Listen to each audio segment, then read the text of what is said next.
Hello friends, welcome to global online Kannada. ಈ ಒಂದು ವಿಡಿಯೋದಲ್ಲಿ ನಾವು Karnataka set 2026 paper 1 teaching and research aptitude preparation ಸಲುವಾಗಿ ಪ್ರೀವಿಯಸ್ ಇಯರ್ ಕ್ವಶನ್ ಪೇಪರ್ 2013ರಲ್ಲಿ ನಡೆದ ಪ್ರಶ್ನೆ ಪತ್ರಿಕೆಯಿಂದ ರಿಸರ್ಚ್ ಆಪ್ಟಿಟ್ಯೂಡ್ ಪ್ರಶ್ನೆಗಳನ್ನು ಸಾಲ್ವ್ ಮಾಡ್ತಾ ಇದ್ದೀವಿ.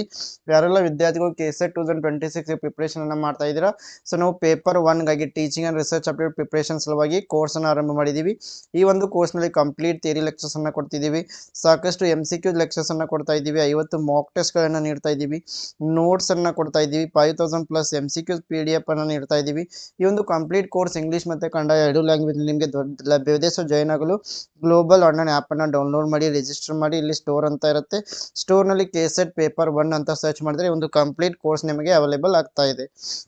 ಸೊ ಅದೇ ರೀತಿಯಾಗಿ ಪೇಪರ್ 2ಗಾಗಿ ಕೆಳಗೆ ಕೊಟ್ಟ ಎಲ್ಲ ವಿಷಯಗಳ ಮೇಲೆ ನೋಟ್ಸ್ ಆ್ಯಂಡ್ MCQ ಸೆಟ್ಟನ್ನು ಕೂಡ ಕೊಡ್ತಾ ಇದ್ದೀವಿ. ಇದಕ್ಕೂ ಕೂಡ ಜಾಯ್ನ್ ಆಗಲು ಈ ನಂಬರ್ಸ್ಗೆ ವಾಟ್ಸಪ್ ಮೆಸೇಜನ್ನು ಮಾಡಿ ಜಾಯ್ನ್ ಆಗ್ಬೋದು. ಸೊ ಹಾಗಾದರೆ let us move to the questions. Here the first question is, a researcher is generally expected to, option A, study the existing literature in a field, option B, generate new principles, theories and validate, option C, synthesize the ideas given by others, option D, evaluate the findings of A study. So ಒಬ್ಬ ಸಂಶೋಧಕರು ಸಾಮಾನ್ಯವಾಗಿ ಏನನ್ನ ನಿರೀಕ್ಷೆ ಮಾಡ್ತಾ ಇದ್ದಾರೆ, ಸಂಶೋಧಕರು ಈ ಒಂದು ಸಂಶೋಧನೆಯಿಂದ ಏನನ್ನ ನಿರೀಕ್ಷೆ ಮಾಡ್ತಾ ಇದ್ದಾರೆ ಅಂದರೆ, ಆಪ್ಷನ್ ಎ, ಒಂದು ಕ್ಷೇತ್ರದಲ್ಲಿ ಅಸ್ತಿತ್ವದಲ್ಲಿರುವ ಸಾಹಿತ್ಯದ ಅಧ್ಯಯನ, ಆಪ್ಷನ್ ಬಿ, ಹೊಸ ತತ್ವಗಳನ್ನು ಸಿದ್ಧಾಂತಗಳನ್ನು ಹುಟ್ಟಿಸುವುದು ಮತ್ತು ಊರ್ಜಿತಗೊಳಿಸುವುದು, ಆಪ್ಷನ್ ಸಿ, ಇತರರು ನೀಡಿದ ಅಭಿಪ್ರಾಯಗಳನ್ನು ಸಂಶ್ಲೇಷಿಸುವುದು, ಆಪ್ಷನ್ ಡಿ, ಒಂದು ಅಧ್ಯಯನದ ಫಲಿತಾಂಶದ ಮೌಲ್ಯಮಾಪನ ಮಾಡುವುದು. So as we all know that research means it is a search for new knowledge. So the primary expectation of A researcher is to create new knowledge by developing or discovering new principles, concepts or theories, then testing them throughout the systematic research. So ಇಲ್ಲಿ ಯಾವಾಗಲೂ ಕೂಡ ಒಂದು ಸಂಶೋಧನೆಯ ಮುಖ್ಯ ಉದ್ದೇಶ ಏನಾಗಿರುತ್ತೆ ಅಂತಂದರೆ ಹೊಸ ಜ್ಞಾನವನ್ನು ಸೃಷ್ಟಿ ಮಾಡುವುದು.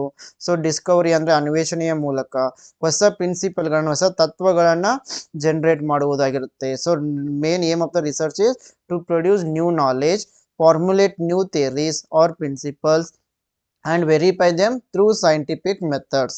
So here option B is the right answer. Generate new principles, theories and validate. ಹೊಸ ತತ್ವಗಳನ್ನು ಸಿದ್ಧಾಂತಗಳನ್ನು ಹುಟ್ಟಿಸುವುದು ಮತ್ತು ಊರ್ಜಿತಗೊಳಿಸುವುದು ಸಂಶೋಧನೆಯಿಂದ ಸಂಶೋಧಕನು ನಿರೀಕ್ಷೆ ಮಾಡ್ತಾ ಇದ್ದಾನೆ. Next question is, match the following list 1 with list 2.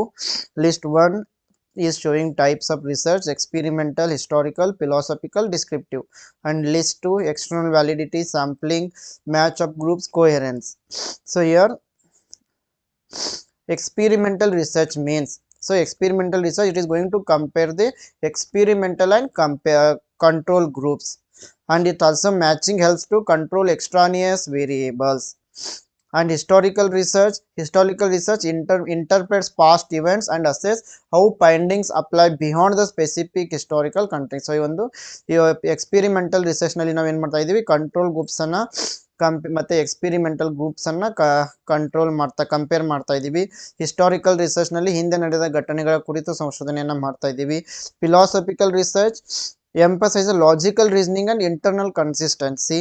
So it is also known as the coherence. So ಈ ಒಂದು ಫಿಲಾಸಫಿಕಲ್ ರಿಸರ್ಚ್ನಲ್ಲಿ ಲಾಜಿಕಲ್ ರೀಸನಿಂಗ್ ಮೇಲೆ ಫೋಕಸ್ ಮಾಡ್ತಾ ಇದ್ದೀವಿ ಮತ್ತು ಕನ್ಸಿಸ್ಟೆನ್ಸಿ ಮೇಲೆ ಫೋಕಸ್ ಮಾಡ್ತಾ ಇದ್ದೀವಿ. Descriptive research typically collect data from a sample to describe the population, ಜನಸಂಖ್ಯೆಯನ್ನು ಡಿಸ್ಕ್ರೈಬ್ ಮಾಡಲು ಸೊ ಇಲ್ಲಿ ಏನು ಮಾಡ್ತಾ ಇದ್ದೀವಿ, ಸ್ಯಾಂಪಲನ್ನು ತೆಗೆದುಕೊಳ್ತಾ ಇದ್ದೀವಿ. So here the right answer will be option D, experimental research, matching of groups, historical research, external validity, philosophical research, coherence is descriptive research, sampling. So ಇಲ್ಲಿ ಪ್ರಾಯೋಗಿಕ ಅಂತಂತಂದರೆ ಇದು ಗುಂಪುಗಳನ್ನು ಹೊಂದಿಸುವುದು, ಚಾರಿತ್ರಿಕ ಅಂತಂದರೆ ಬಾಹ್ಯ ಸಿಂಧುತ್ವ, ತತ್ವಶಾಸ್ತ್ರ ಅಂತಂತಂದರೆ ಇದು ಸುಸಂಬಂಧತೆ, ವಿವರಣಾತ್ಮಕ ಅಂತಂದರೆ sampling. Next question is, stratified sampling is adopted when, option A, the universe is homogeneous, option B, the universe is heterogeneous, option C, selected groups need to be studied, option D, data about universe is not available. ಶ್ರೇಣೀಕೃತ sampling ಅನ್ನು ಯಾವಾಗ ಬಳಕೆ ಮಾಡ್ತೀವಿ? Option A, ವಿಶ್ವವು ಸಮರೂಪವಾದಾಗ, option B, ವಿಶ್ವವು ವಿಜಾತೀಯದಾದಾಗ, option C, ಆಯ್ದ ಗುಂಪುಗಳ ಅಧ್ಯಯನ ಅನಗತ್ಯವಾದಾಗ, ಆಪ್ಷನ್ ಡಿ, ವಿಶ್ವದ ಬಗ್ಗೆ ದತ್ತಾಂಶ ಲಭ್ಯವಿಲ್ಲದಿದ್ದಾಗ. So stratified sampling, it is used when the population is heterogeneous, meaning it consists of distinct subgroups that differ from one another. ಅಂದ್ರೆ ಬೇರೆ ಬೇರೆ ಸ್ಥಳಗಳಲ್ಲಿ ಈ ಒಂದು ಸ್ಯಾಂಪ್ಲಿಂಗ್ ಇದ್ರೆ, ಸೊ ಎಲ್ಲಾ ಸ್ಯಾಂಪ್ಲಿಂಗ್ ಬೇರೆ ಬೇರೆ ಅಂದ್ರೆ ಡಿಫರ್ ಆಗಿದ್ರೆ, ಬೇರೆ ಬೇರೆ ತರಹ ಇದ್ರೆ, ಸೊ ಅವಾಗ ನಾವ್ ಏನ್ ಮಾಡ್ತೀವಿ, ಸ್ಟ್ರಾಟಿಫೈಡ್ ಸ್ಯಾಂಪ್ಲಿಂಗ್ ಅನ್ನ ಬಳಕೆ ಮಾಡ್ತೀವಿ. When the population is divided into different strata and each strata differ from one other. ಜನಸಂಖ್ಯೆ ಬೇರೆ ಬೇರೆ ಗುಂಪು ಬೇರೆ ವಿಭಿನ್ನವಾಗಿರುತ್ತೆ ಮತ್ತೆ ಬೇರೆ ಬೇರೆ ಪ್ರದೇಶಗಳಲ್ಲಿ ಲೊಕೇಟ್ ಆಗಿರುತ್ತೆ, ಅವಾಗ ಸ್ಟ್ರಾಟಿಫೈಡ್ ಸ್ಯಾಂಪ್ಲಿಂಗ್ ಅನ್ನ ಬಳಕೆ ಮಾಡ್ತೀವಿ. In this, the researcher divide the population into homogeneous strata such as age, gender, income level, etc. So actually the population will be heterogeneous. The researcher is going to divide them into homogeneous like age, gender, income, etc. And he select the random sample from each strata. He combines the selected samples to represent the entire population. So ಈ ಒಂದು ವಿಧಾನದಲ್ಲಿ researcher ಏನ್ ಮಾಡ್ತಾನೆ, ಒಟ್ಟು population ಜನಸಂಖ್ಯೆನ ಬೇರೆ ಬೇರೆ ಗುಂಪುಗಳನ್ನಾಗಿ ವಿಂಗಡಣೆ ಮಾಡ್ತಾ ಇದ್ದಾನೆ. ಏಜ್ ನ ಆಧಾರದ ಮೇಲೆ, ಜೆಂಡರ್ ಆಧಾರದ ಮೇಲೆ, ಇನ್ಕಮ್ ಆಧಾರದ ಮೇಲೆ ಇತ್ಯಾದಿಗಳ ಆಧಾರದ ಮೇಲೆ. ದೆನ್ ಪ್ರತಿಯೊಂದು ಗುಂಪಿನಿಂದ ಸ್ಟ್ರಾಟಾ ಒಂದು ಸ್ಯಾಂಪಲ್ ಅನ್ನ ಆಯ್ಕೆ ಮಾಡ್ತಾನೆ. So here the right answer is option B, the universe is heterogeneous. So ವಿಶ್ವವು ವಿಜಾತೀಯವಾದದ್ದಾದಾಗ. Next question is which is the correct sequence of steps in descriptive research in code numbers if collection and data processing is for 1, interpretation of result is 2nd, identification of a problem is 3, arriving at generalization is 4, drafting of the report is 5, formulation of hypothesis is 6. ದತ್ತಾಂಶ ಸಂಗ್ರಹ ಮತ್ತು ಸಂಸ್ಕರಣೆ 1, ಫಲಿತಾಂಶದ ಅರ್ಥ ವಿವರಣೆ 2, ಸಮಸ್ಯೆ ಗುರುತಿಸುವಿಕೆ 3, ಸಾರ್ವತ್ರೀಕರಣಕ್ಕೆ ತಲುಪುವುದು 4, ವರದಿ ತಯಾರಿಕೆ 5, ಆಧಾರ ಕಲ್ಪನೆ ರೂಪಿಸುವುದಕ್ಕೆ 6 ಸಂಕೇತ ಕೊಟ್ಟಾಗ ಸಂಕೇತ ಸಂಖ್ಯೆಗಳಲ್ಲಿ ವಿವರಣಾತ್ಮಕ ಸಂಶೋಧನೆಯ ಒಂದು ಸರಿಯಾದ ಅನುಕ್ರಮ ಯಾವುದು ಅಂತ ಕೇಳಿದ್ದಾರೆ. So here so first step will be identification of the problem, then formulation of hypothesis, collection and processing of data, interpretation of result, arriving at generalization, drafting the report. So these are the stages of a research. So identification of the problem, here we are going to find the problem and we will study about it. In formulation of hypothesis, we are going to produce tentative answers. Then in collection of processing of data, in this step we gather and organize the data. Interpretation, we are going to analyze and find and explain the meaning. Generalization, we are going to draw the conclusions. Then drafting the report, here we are going to present the complete research systematically. So ಇವೆಲ್ಲವೂ ಕೂಡ ರಿಸರ್ಚ್ನ ಸ್ಟೆಪ್ಸ್ಗಳಾಗಿವೆ. Identification of problem ಇದು ಮೊದಲ step ಆಗಿರುತ್ತೆ. ಇಲ್ಲಿ ಸಮಸ್ಯೆಯನ್ನು ಗುರುತಿಸ್ತಾ ಇದ್ದೀವಿ. Formulation of ಹೈಪೋಥೆಸಿಸ್ನಲ್ಲಿ ಅದಕ್ಕೆ ಒಂದು ಟೆಂಟೇಟಿವ್ ಆನ್ಸರ್ ಅನ್ನ ಪ್ರೆಡಿಕ್ಟ್ ಮಾಡ್ತಾ ಇದ್ದೀವಿ. ಕಲೆಕ್ಷನ್ ಆ್ಯಂಡ್ ಪ್ರೊಸೆಸಿಂಗ್ ಆಫ್ ಡೇಟಾನಲ್ಲಿ ದತ್ತಾಂಶವನ್ನು ಸಂಗ್ರಹಣೆ ಮಾಡಿ ಆರ್ಗನೈಸ್ ಮಾಡ್ತಾ ಇದ್ದೀವಿ.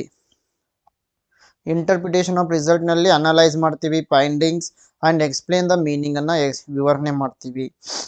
ಅರೈವಿಂಗ್ ಅಟ್ ಜನರಲೈಸೇಷನ್ ಅಲ್ಲಿ ಕನ್ಕ್ಲೂಷನ್ ಅನ್ನು ಡ್ರಾ ಮಾಡ್ತಾ ಇದ್ದೀವಿ. ಡ್ರಾಫ್ಟಿಂಗ್ ದ ರಿಪೋರ್ಟ್ ಸ್ಟೇಜ್ ನಲ್ಲಿ ರಿಸರ್ಚ್ ಅನ್ನ ಪ್ರೆಸೆಂಟ್ ಮಾಡ್ತಾ ಇದ್ದೀವಿ. So here the right sequence is option D, 3, 6, 1, 2, 4, 5. Next question is arrange the following measures of variability in sequence if standard deviation stands for 1, range is 2, quartile deviation is 3 and average deviation is 4. ಮಾನಕ ವಿಚಲನೆಗೆ 1, ವ್ಯಾಪ್ತಿಗೆ 2, quartile ವಿಚಲನೆಗೆ 3, ಸರಾಸರಿ ವಿಚಲನೆಗೆ 4 ಸಂಕೇತಗಳನ್ನು ಕೊಟ್ಟಾಗ ವ್ಯತ್ಯಾಸನೀಯತೆಯ ಅಳತೆಗಳನ್ನು ಸಂಕೇತ ಸಂಖ್ಯೆ ಉಪಯೋಗಿಸಿ ಸರಣಿಯಲ್ಲಿ ಜೋಡಿಸಿ ಅಂತ ಹೇಳಿದ್ದಾರೆ. So these are all measures of dispersion. These are arranged from the simplest to the most comprehensive. Range, simplest measure, it is based on only on the highest and lowest value. Range ಯಾವಾಗಲೂ highest value ಮತ್ತೆ lowest value ಮೇಲೆ depend ಆಗಿರುತ್ತೆ. Next comes average deviation or mean deviation. It uses all the observation but considers only absolute deviations. Quartile deviation, it is also known as the semi interquartile range. It is based on the middle 50% of the data and less affected by the extreme values. Standard deviation, most comprehensive and widely used measure. It is also based on all the observations.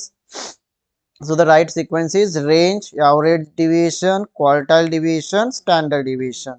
So here the right answer is option A, 2, 4, 3, 1. Next question is when the researcher checks the genuineness and authenticity of the source material, it is called option A internal criticism, option B external criticism, option C internal and external criticism, option D none of the above.